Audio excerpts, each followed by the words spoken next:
Well, Nikki, thank you for being here with us today. Thank you for having me. We really appreciate your time, and every guest we try to do an introduction. So here it goes. Um, so Nikki's a lash business owner, fitness enthusiast, and wellness advocate. Her story is one of resilience, discipline, and transformation. From navigating her own fitness journey to building a business that empowers others, our goal with this conversation is to uncover the mindset, challenges, victories that shaped your path, while also inspiring others who are looking to pursue their own dreams. So, Nikki, before we dive into your business, let me see. Sorry, let's rewind a bit. Who were you before you became Gym with Nikki and a lash business owner? So prior to me beginning, I was actually a full-time college student. I was at Cal State Fullerton. I got my bachelor's in human services, and that's who I was. I come from a first-generation immigrant family, Mexican, proud of my roots. Grew up very family-oriented, played soccer my whole life, and I'm the youngest of three siblings. And yeah, that's who I was prior to me beginning my business and my gym influencer life, I guess. Yeah. What was the first spark that made you believe you could build something of your own? If I'm being frank honest, when people ask me this question, I tend to tell them that there wasn't like this moment of like, I'm going to go pursue this business. Never when I began did I think my last business would be what it's at now. It was just a spontaneous moment. I used to work at Subway. I was a sandwich artist, as they called me. And I took a leap of faith. I was tired of Subway and management. So I went ahead and then I took a course with this girl who did my lash lift. And thankfully from there, I just started taking in clients, and I think I just never stopped, and now it's brought me to where I'm at now. Yeah. Was there something about your 9 to 5 that made you want to pursue entrepreneurship? Well, my manager, I considered myself a great employee at the time. Unfortunately, I guess I didn't. According to her, I wasn't. So she would like put me at this terrible schedule timing, and it just didn't align with my student life either. So when I learned about starting my own business and being able to manage my own schedule, I was interested in it, and therefore I went ahead and pursued it just because they had me working like Saturday nights, and sometimes the customers could be really rude. Yeah. I think prior to me being a customer service employee, I was already nice to the employees, but now like being on the other end and how rude people can be to you, it's very discouraging. And it's like all that for what? Just because I'm making your sandwich, people tend to be a little rude. So Yeah. I think You it didn't was put just, enough veggies or something? yeah, and it's like I never understood why, because I'm like, whatever, you know. So I was just over it, and I was only there for less than a year, but I just took that leap of faith. And coming from like I guess a family of entrepreneurs, like my sister being having like multiple small business as well, I was like, Yeah, okay, yeah. I had a guidance there too, and like thankfully it worked out for the better. Yeah. Although you took the leap, did you have any fears or doubts in the beginning or through your process that you can kind of talk Yes, about? definitely. So when I first began, I actually took two different lash courses when I began. When I took my first course, I didn't really lash after her. After that first course, it wasn't until my second one, because after my first one, I tended to be very timid and scared. Cynthia was actually my first student, my first client who I took Yeah. in, and I was super fearful of like hurting her eye.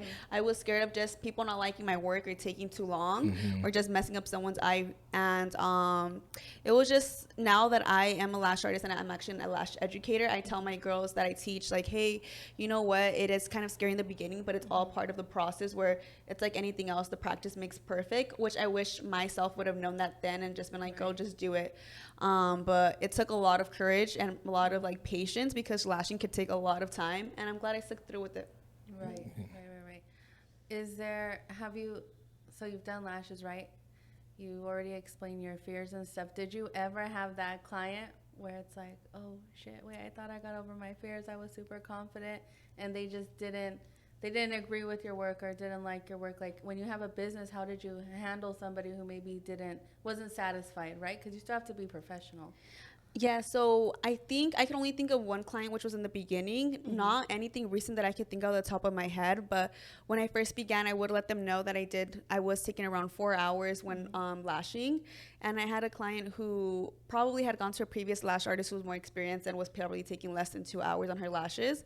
I was 2 hours in, and her mom was was texting her like, hey, like, are you almost done? And like that kind of got me anxious. She ended up leaving. I had to remove her lashes because I couldn't finish them. Yeah. And then she's like, oh, and I was like, she was visibly disappointed. Right. She had to go to practice, I believe, which I mean, understandable, right? But I couldn't really do much other than just like had to remove her lashes because she had to go. Yeah. I after her, I just went ahead and like really made sure my clients understood that I am taking 4+ hours when I first began, because it can be a little overwhelming for someone to lay down with their eyes closed for so long. Now, Right. thankfully, after each client, I do let them know, like, hey, like, if you don't like your lashes, like, let me know. I'm very open to criticism because, not criticism, but more so, like, I want you to leave satisfied. You're paying for these lashes, so Right. please let me know. Yeah, that's For the really most part, good. everyone likes them, so I'm like, okay, period. Yeah, you do. That's really good. Yeah. Where did you learn that from? Like, by yourself, or do you have a mentor that's? Honestly, like my customer service, I think came from like Subway and like being super like client oriented and making sure the client's satisfied. Maybe Subway from there, but I think it was just like self-taught for me. Like just I guess also my mannerisms growing up, like coming from a very respectful family where it was like, you know, just respect others. But in the sense of like client oriented, making sure our client's satisfied, I can't say I picked that up for myself. It was just a lot of like Instagram reels and like, oh, how to have your client satisfied. Also through my own experience as well. I feel like after I maybe had like an encounter or something, and I was like, what can I do to make sure my client leaves satisfied? At the end of the day, I want my client to come back. How can I cater to them? And I think that's what has allowed me to like have a returning clientele. Right. Okay. And your fitness journey. So, what started that? What kick-started that? So I've been in the well, I mean, I grew up pretty fit, I guess. I played soccer my whole life.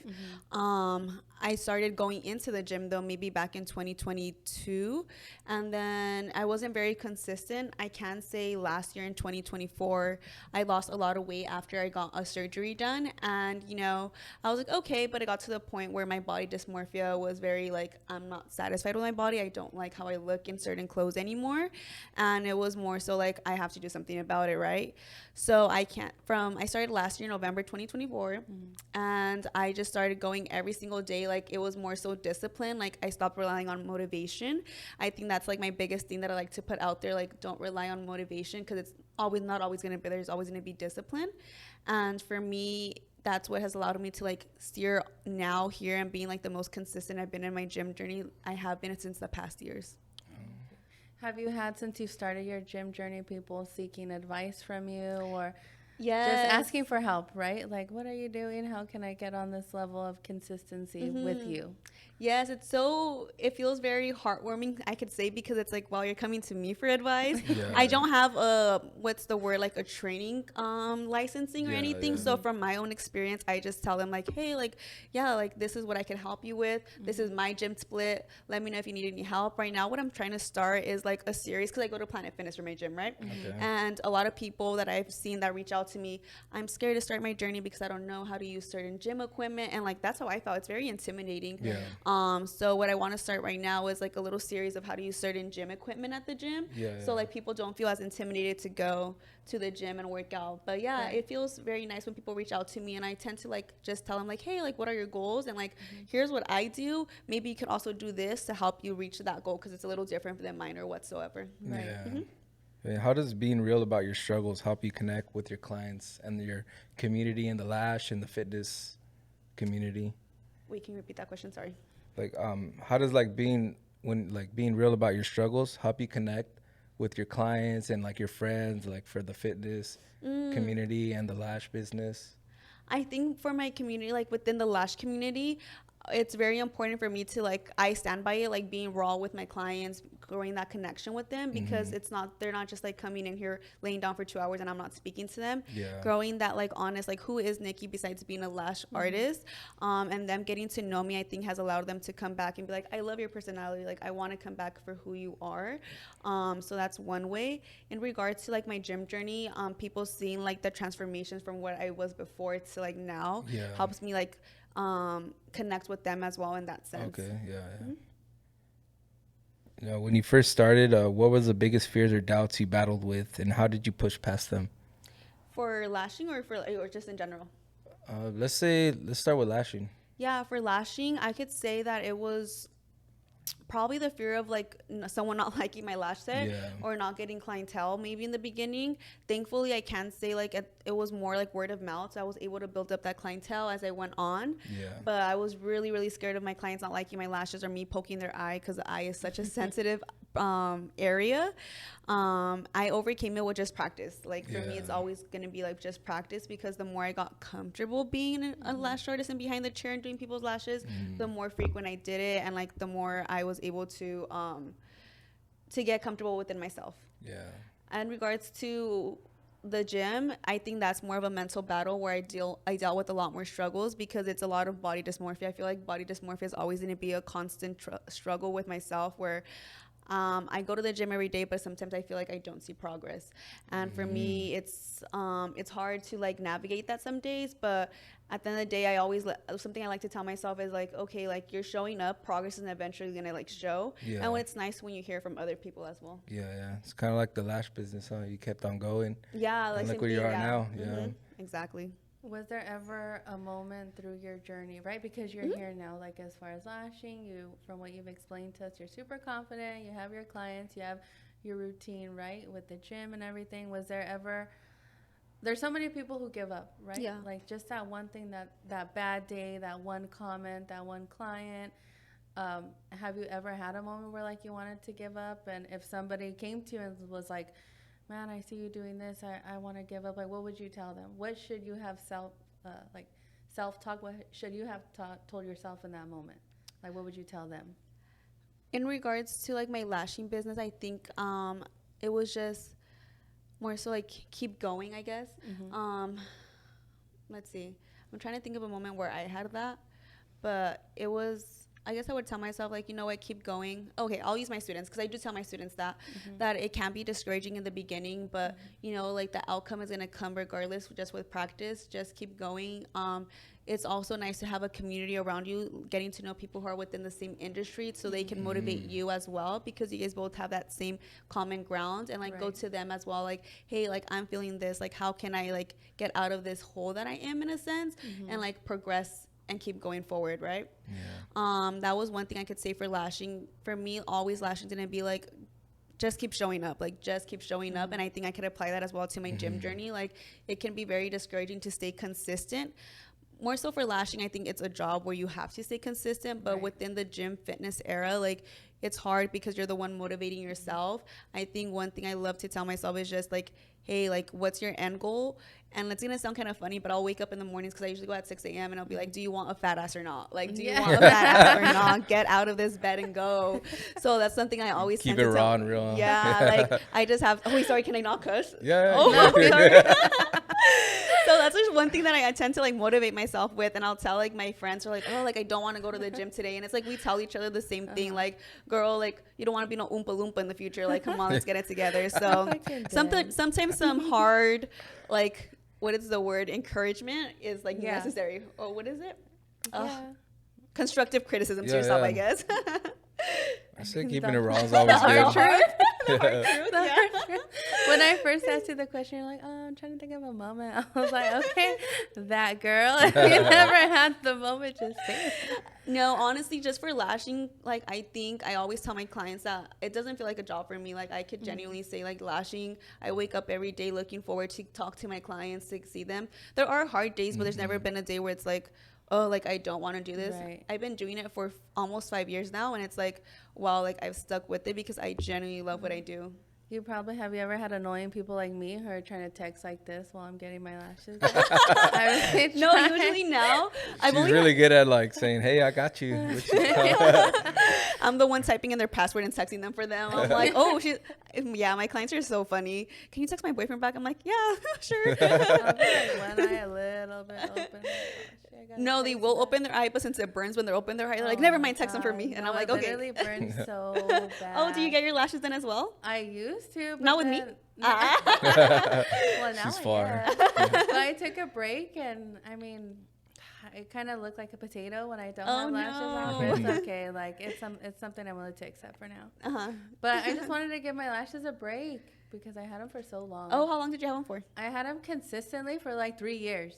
I'm like, I need to take them off or do something, because when I would take them off, like I feel like my lashes would stay like in that form that they were in when the fake lashes were on. Oh, yeah. So I was like, oh, I need to take a break. Your lashes look healthy, though, so your lash artist did a good Yeah. job. It's been a minute since I've had them on. Oh, okay, nice. But you're like encouraging me right now, like, oh, go get them lashes done. Yes, Yeah, girl. but, she has an opening. I'm have an opening in 2 weeks. Let me know. Honestly, I feel like it's I mean, from the outside looking in, I feel like the lash is very competitive. I guess like every business, right? But how do you stay ahead? How do you stay competitive and keep clients coming in? You know what? Especially last year when the whole like industry of lash clusters came out, a lot of people were like, no one has time to spend 2 hours laying down or like spend over $100 on a lash set. And like I can say maybe then I did feel like discouraged, like I don't want to do this no more. Like I'm getting scared. I mean, thankfully I built up my clientele where it's like, you know, they're consistently coming and they're here with me.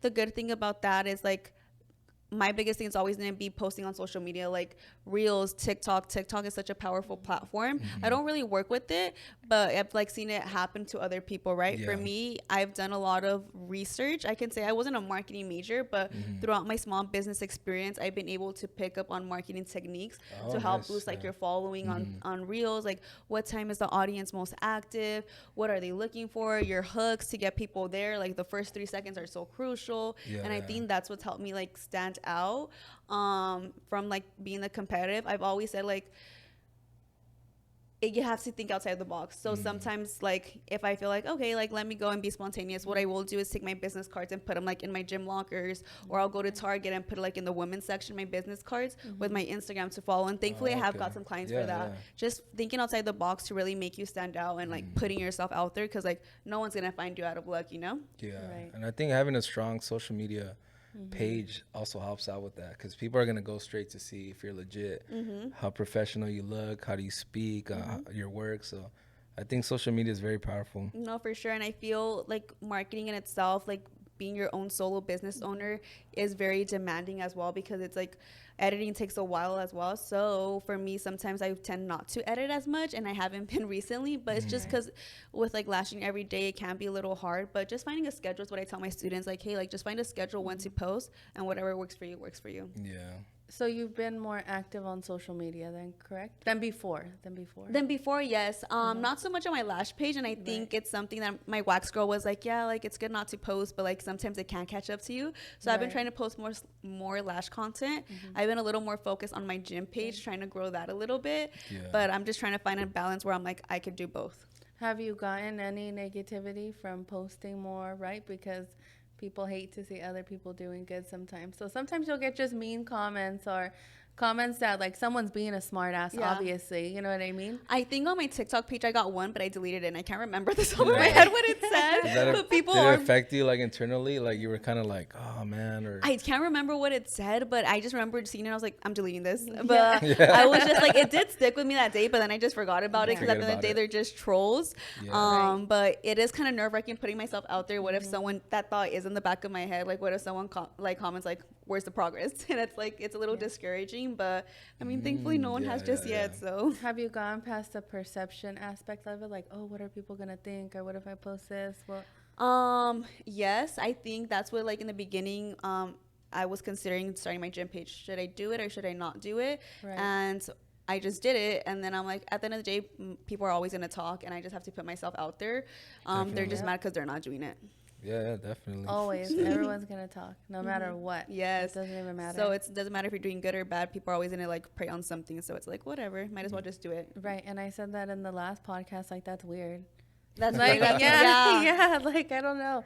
Like, if you don't like someone and you're following them or commenting on their stuff, and you don't even like, you think what they're doing is dumb, like that's weird. Yeah, it definitely does help where I have like an encouraging family and friends that are like commenting on my page and like hyping me up, and it's okay, like makes me feel like this little gym influencer with my 500 followers. But hey, 500 is a lot of people. You have to start somewhere. Yeah, thankfully only one reel has blown up, but I'm like trying to get back out there. But that's very humbling for us. 500 followers. Just think about 500 people in a room. How big does that look? That's true. Crazy. I think the hard part is filming inside the gym.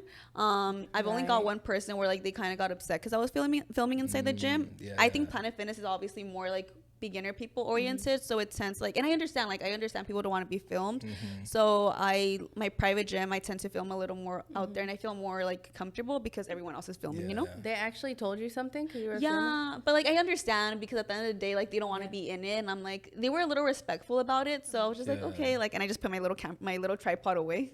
I feel like now it's so normal, especially when COVID happened. You know what I mean? So many people were doing different things, different trades, and then you have social media like blew up even more than normal because everyone's trying to find a way to make money and everyone's stuck at home. So now it's normal, like when you see someone recording, like an influencer, it is normal. like, Yeah, no, for sure. But at least at the time that I go at 6 a.m., I'm like, no one's recording, so that's why I'm like, I don't want to make anyone uncomfortable, so I'm like, I'd rather stop. But I understand. Or get the meta glasses. Those are cool. I know, for sure. It's a little scary. Like, what if someone is recording you? You don't know. That is true. that's Well, I've seen videos like that when they're recording, like, oh, look at this person doing this or that, and they blow up. Have you seen Joey Swole? Do you follow Joey Swole? The Gym Blueprinter, yeah. So he does videos on people, like, if they're clowning on them or like saying like, oh, look what they're doing, and I was like, damn. I've seen that. That's what I've seen gym influencers like say, that a lot of reels now blow up for misinformation as opposed to like good information, because like clickbait, people are like falling for that. So like the algorithm doesn't push like the good content, so they push that back, like fake information and stuff. And it's like when people are getting hurt off like certain exercises, but this exercise will make your ass fat in 3 days. Do it. And it's like something totally not like reliable, you know? Clickbait. I can imagine how like I would blow up on the internet if I wore those glasses on a daily basis. For your POV. That I say. My POV. Oh my gosh. I know. That'd be funny. And then how many students do you have right now for the lashes? I usually take 1 to 2 students in right now. I'm finishing up my student for the month next Saturday. Okay. So it's a 3-day basis. So they have like a first day, and it's like fundamentals, a lot of like, this is what you have to do, a lot of paperwork more so. Second day, which was today, is a lot more hands-on. And then the third day is like the model. The model comes in, and then I shadow her. She does one eye, I do the other. She shadows me, and then we're usually done within 3 to 4 hours. Oh, nice. Have you had any of your students struggle like wanting to like, okay, I don't think this is for me? So yes, so I could say it's 50-50. 50% of my clients, my students, won't go ahead and pursue it after the training, and then the other 50 like will go ahead and pursue it. And I think it all comes down, and I do tell them this, like, it's going to be discouraging in the beginning because lash extensions does take a long time, and you're going to be like, this is taking too long. Like, and I was like, that's how I was in the beginning, but you just have to see that through, because eventually you'll get to like the 1 hour and a half set, the 2 hour sets, like you'll eventually get there. And I think the time of how time consuming lash extensions is what pushes people to be like, I don't want to do this. We got to add counselor to your resume. Girl, that's actually my career goal. You're like, okay, I got my lashes, got my gym, got to make sure these girls don't quit. No, for sure. Because you understand the struggle, right? Because where you begin, and it's like, I don't want you, and I tell them like, you spend so much money on a training, why are you gonna let it throw away? So now what I do, it's like, once they finish their training, I have them set up like, who are the next 4 clients that you're gonna take in with the next month, like, and I'll periodically check in with them, so I know that like they're actually still doing it as well. So they have like that side of encouragement from me too. Yeah. How many hours are they shadowing you? So they just shadow me for that one training when I do with that client, which is their client that they bring in, and then I do offer them like within the next 6 months after their training, if they want to come in and shadow me again, they're able to do that for like a client or 2. Oh, okay, nice. Have you ever had to, I guess, had a teaching moment where somebody that just got mad at you or took something the wrong way when you were trying to teach them something, I guess? Unfortunately, yes, that happened to me last year. I won't get too much into it because it was a little traumatizing. No. But it really taught me that about patience and like knowing how to handle certain situations when like things don't end up going the way you thought they were gonna go out. I thought I was pretty good at that, but after having that encounter, it taught me like, okay, like I need to be able to manage certain situations better, where it doesn't affect my business and like doesn't put like this bad perception on me either, you know?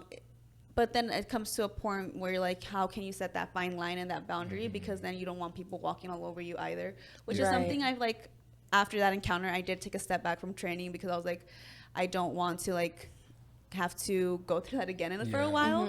And I think after that, I've done a better job at that. So that was a learning moment for me. But that's big that you can even say that, because a lot of people who own a business or teach or whatever it may be, right, they have that moment where they have to be professional. And even if they weren't, they know they weren't. They're like, no, it was their fault. Yeah. They just couldn't handle it. They just couldn't handle what I had to say. So at least you can say, like, okay, like I needed to take a step back and like see what, reevaluate. Yeah, for sure. I love teaching. So to me, it's like I don't want a bad reputation of who I am out there. Right. So I had to step back and like, what can I do to better like my education business to not have like this happen again? Yeah. Right. I know you said it was traumatizing, but do you feel like it was? You're like I'm not. Are you grateful? Are you grateful that you had to go through that? Like, because it taught you something valuable, I would say. It taught me definitely something valuable. Did I have to go through it? No, I didn't. I really think I didn't. But I mean, it taught me to like how to work with different clients. I can't say like I've always dealt with certain students who were super adaptable and like understanding, and like not that she wasn't, like I don't want to say she wasn't understanding, but on both our ends there was a little bit of flaws. You just had never had someone that maybe struggled that way, right? Yeah, or like struggled that way. like I want to say it, but like wait, is it, can you cut it like at certain points, or is it all? Yeah, I mean, you can say it, just don't say their names. No, I just don't want to say it because it was actually really traumatizing. Really? But yeah, just cut this part out. In 5-10 years, where do you see yourself? So right now I'm currently manifesting, hopefully getting into grad school. I am planning to step away, unfortunately, from my lash business eventually, just because it's not sustainable on the body and like long-term wise. My long-term goals were to like start my own studio and have my own big lash business. I don't see myself doing that now. I think my career goal mindset has shifted, and I do hope to eventually be a medical social work for pediatrics, working in a hospital eventually, and then having like my own like private practice on the side with like therapy clients as well, hopefully. Oh, nice. Yeah. That's where the entrepreneur side of you kicks in. Yeah, that was like there has to be a little entrepreneur side to me still. That's what you're most passionate about. Right? I can't. My ex sister-in-law would always tell me, she's like, "You're such an entrepreneur. Like I could see you being like you just have it in you." And I'm like, honestly, yeah. Like I love the idea of just being able to handle your own stuff and like your own schedule. And talking to people, right? Yeah, and talking to people, making your own schedule, like doing like, but I think it's also like being an entrepreneur takes a lot of discipline as well. Oh, yeah. Because no one's holding you accountable except yourself. No one's like, for me, no one's making me clean my lash room, clean my disinfect this. No one's message paying out. you got to get your own check. A lot of off the clock, like unpaid stuff that you have to do. Yeah. I mean, there's benefits and pros and cons to everything, right? But I think there's enough pros for people to pursue entrepreneurship. I agree. Yeah, 100%. What made you? So you went to school for that, right? What exactly is it like? For human services? Human services. Okay. So essentially, we're the opposite of psychology. Psychology is very science based. We're more in touch with people's feelings. What made you feel that way? It's not more so like your upbringing, but your surrounding areas, like your inner core, like what's going on, and we really deep dive into that. Ultimately, we do jump into the same scenario where it's like I would be pursuing social work, which is basically still the same thing, where it's a little bit of science based, but we're more in tune with people's feelings as opposed to like just like, oh, these are the stats, this is how I'm gonna help you. We're like, okay, like what happened to you? Like I want to get to know you more. Have you kind of played that role like in your family group or friend group or anything? That girl, kind of my lashing, like all my clients are like, girl, you give so much good advice, especially when I was in school. They're like, oh my gosh, and I'm like, thanks you. I'm like learning that right now. Has anyone hit you with a problem and you just don't know what to say? You're like, oh shit, I gotta think of something quick right now to talk this person. Oh my goodness. Ledge. Maybe one of my clients who like really trauma dumped on me, and I was like, oh wow. Like there's just like those moments where it's like, not funny, but you're probably traumatized. You're like, oh like, shit. I'm like, girl, I'll cry with you right now too. But I definitely think that lashing when I was in school, like I would have to role play for certain classes and be like pretend I'm the therapist and they're the client. So for like one class, I had to, my semester final was like doing that. So I had like my clients like, okay, tell me your trauma and let me role play with you so I could practice for my final for my class. Wow. But yeah, that kind of has all tied in together for you then. It definitely has. Talking with like your whole goal, you know what I mean? Unfortunately, some employers don't see that, of course, and I do my best to like tie in lash extensions with like what I pursued in my undergrad. A lot of employers are like, that's not real experience, which honestly valid, like they don't see it, but like I wish they actually saw what went behind it, you know? I would say it's pretty real experience. No, yeah, it is. But yeah. Yeah, I'm sure it's hard for people who think more, like you said, science-based and not like real, right? Because you can go to school, whatever, read everything in a book, which is totally fine, right? But then if you have someone who's like telling you a story, their traumas, it's totally different. Like that's like a real life experience that you're having with them. No, for in sure. that moment. Yeah. And I think that's why, like how earlier I had mentioned, this has allowed me to connect with my clients a lot more because they feel like that openness to like talk to me and like, you know, like I'm able to somehow give them feedback in a sense and like support them in a way. And it's also not transactional, you know, they feel like she's hearing me out. I feel comfortable. You're up and close to them. Right. So it's like, I have a lot of mom clients, so their 2 hours getting lashed are like their only quiet time. So like it's the only time that they get to like, or even clients who like maybe don't have friends and they'll tell me like, oh, like they like yap away, and I love hearing them yap because it's like some of them tend to not have friends, and it's like, no, like girl, tell me all your trauma, like or like you don't have anyone to talk to, and it's like, girl, tell me, like who am I gonna tell, you know? So maybe that's another side business, huh? Start a Telegram and be like, hey, I charge this much to come spill the everything. tea. Yeah, spill the tea. So honestly, you can't tell no. Telegram, WhatsApp. But is there like a book or podcast that changed your mindset? Mel Robbins. I don't know if you guys have heard of Mel Robbins. She's really good. She's really good. I want to read her book, but her podcast has really the 5-second rule. That's one that works for me in the mornings, where it's like, wake up in the morning, you have 5 seconds, get out of bed, and then just go. She also mentioned this other one where it's like a nighttime routine and a morning routine that has helped me like with my sleep schedule and just having something down. So she says, put your phone down 30 minutes before you go to sleep, set up a nighttime routine, and for me it's like meditation, read 10 pages of my book before I go to sleep. Nice. And then you wake up, don't touch your phone for 30 minutes, get sunlight before you touch your phone, and then don't drink caffeine until an hour after you wake up. So, and that's all of these tips have helped me. And for me, I love reading self-growth books. I haven't read like an impactful book. I was hoping the 4 Elements would be impactful for me, but it wasn't as like impacting as I thought it would be. The 4 Elements, is that the faith-based one? I don't know if it's faith-based. He does talk about God in it, but like it's not super, like it's not his main point. Yeah. But a friend recommended it to me. It's really good. I do recommend it, but it's not like it wasn't as impacting as I thought it would have been. But yeah. So who do you look up to in business or fitness? Fitness, there's this influencer girl called Poppy something, and she's like dream body. Like she's so like consistent, and that's very admiring, where it's someone that's been doing gymming for so long that they're so disciplined and they have like a dream body. So that's someone I really look up to. In regards to my business, I don't have someone I look up to. It's admiring to see like other super big lash industry girly pops. Oh, maybe I could say this girl actually. Her name is BLB Sherlin, and she's been in the industry for maybe 2 years more than me, and she's young. She's like 21, has her own house, she has 2 properties, her paid off cars, retired her mom. Like she's doing the damn thing. So it's really admiring to see that like event. Like before, that was my ultimate goal, like to be that. But after like jumping into that and seeing how much it took, maybe it was laziness, but I just like, I'll just stick to clients. I don't want to go into like the whole selling products, doing too much either. So yeah. That's just being real with yourself, though. Yeah. Because you obviously had other things on your mind, you know what I mean, that you might have wanted to do, kind of thinking how you were going to execute them. No, for sure. I think leaving college, for me, my main goal was my lashing business. It's like, this is what I want to do once I finish college. It wasn't so much like what I studied. Right. I took a deep dive into it, and I was like, I can't. Like, I think I limited myself for sure, but I mean, I finally found what I wanted to do in life, which is hopefully what I mentioned earlier. So we'll see. And you mentioned that you had a great support system, right? With your family. Yeah. Still does. Yeah, thankfully, yes. So my dad actually built me my shed, which was supposed to be his room because he does construction. So he just wanted it there to like have his stuff and like read his blueprints and whatnot. But he made like that one for me. Cave. Yes, his little man cave. But he ended up giving that to me. My family, my parents supported me with like half my tuition for some of my lash courses. Okay. And then my sister and my brother also supported me financially when I first began as well, which is something I'm really grateful for.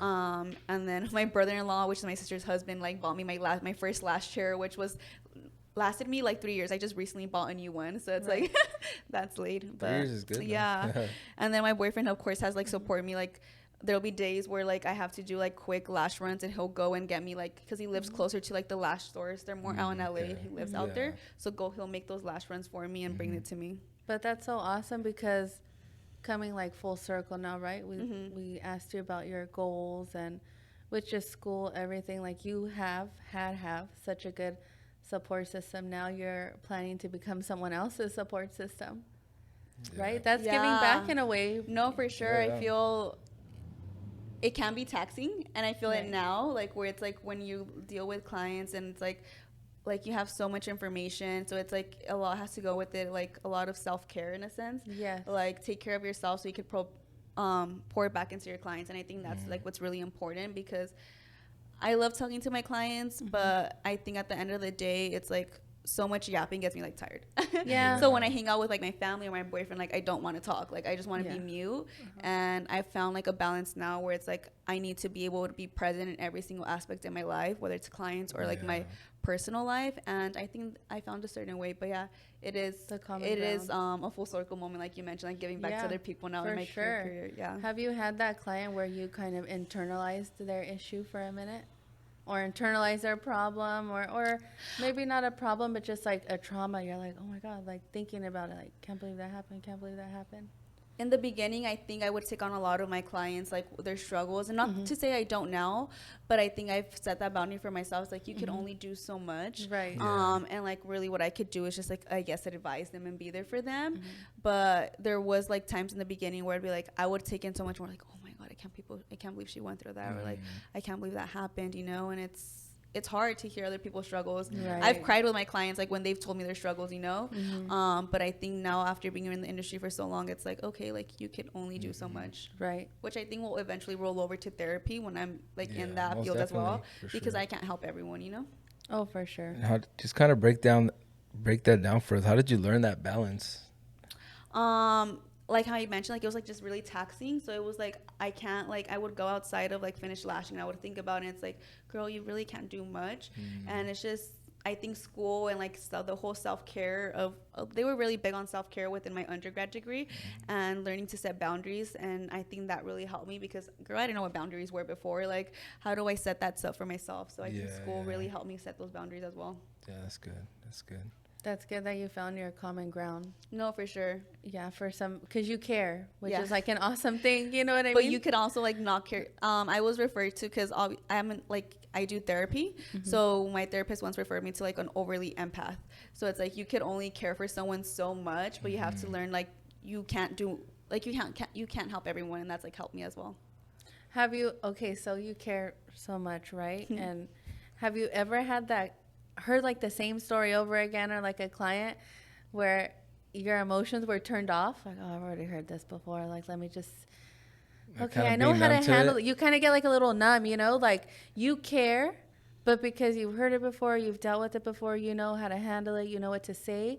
So you're not numb in a bad way. It's just something you're familiar with. Yeah. So you don't get like as like maybe emotional or internalize it so much, or you haven't had that moment yet. No, I don't think so. I Okay. feel like every time my clients come in, they bring me something new. Yeah. So Oh, at least wow. recently, Yeah. so, Oh, shit. so at least recently, like I'll have my clients, and I'm like, girl, something's always happening to you. So it's very entertaining to hear.